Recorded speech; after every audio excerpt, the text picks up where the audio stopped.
सपनों के झरने से अद्भुत शक्तियां पाने के बाद सिंह, भोलू, माया और जिंदू जंगल में लौट रहे थे। लेकिन जंगल की हवा में कुछ अजीब सी हलचल थी। पेड़ों की शाखाएं कांप रही थीं और पक्षियों की चहचहाहट डरावनी लग रही थी।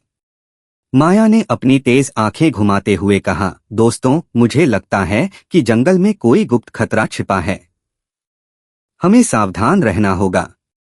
भोलू ने अपनी सूंड उठाई और चारों ओर देखा। तभी दूर से एक हल्की रोशनी झलक रही थी। सिंह ने दहाड़ लगाते हुए कहा, चलो देख लेते हैं कि यह रोशनी कहां से आ रही है। वे रोशनी की ओर बढ़े और एक पुराने और विशाल पेड़ तक पहुंचे। पेड़ के तने में एक छिपा हुआ दरवाजा था जो एक गुप्त खजाने की गुफा की ओर जाता था। दरवाजे पर प्राचीन निशान बने थे और लिखा था, सिर्फ वही प्रवेश कर सकते हैं जिनके दिल में साहस और सच्चाई है।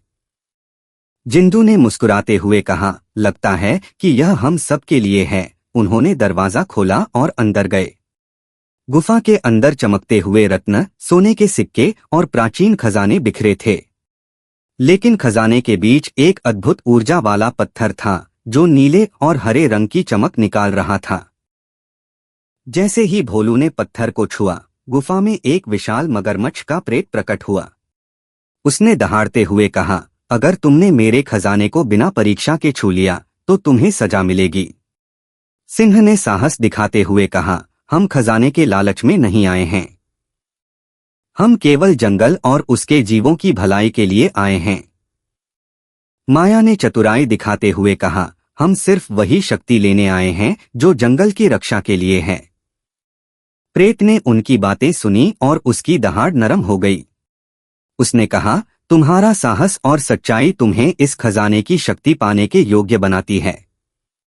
अब यह शक्ति तुम्हारी है, लेकिन इसे केवल सही काम के लिए ही इस्तेमाल करना।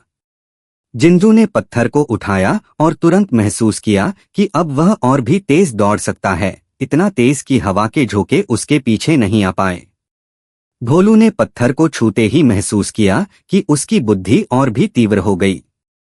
माया की चालाकी और छलकपट की समझ अब किसी भी चुनौती से पार पाने लायक हो गई और सिंह की ताकत और नेतृत्व क्षमता बढ़ गई। सभी खुशी खुशी गुफा से बाहर निकले। लेकिन तभी उन्हें पता चला कि जंगल में एक रहस्यमय धुंधला क्षेत्र बन रहा है जहां अजीब जीव और अदृश्य शक्तियां थीं। सिंह ने कहा, दोस्तों, हमें यह रहस्य भी सुलझाना होगा। हमारी नई शक्तियां हमें इसमें मदद करेंगी। माया ने मुस्कुराते हुए कहा, लगता है हमारी असली एडवेंचर अभी शुरू हो रही है। और इस तरह जंगल में नई खतरनाक यात्राएं, अद्भुत रहस्य और रोमांचक मित्रता की कहानी आगे बढ़ने लगी। अब जंगल में सिर्फ साहस, शक्ति और दोस्ती ही उन्हें आगे की चुनौती में बचा सकती थी। एक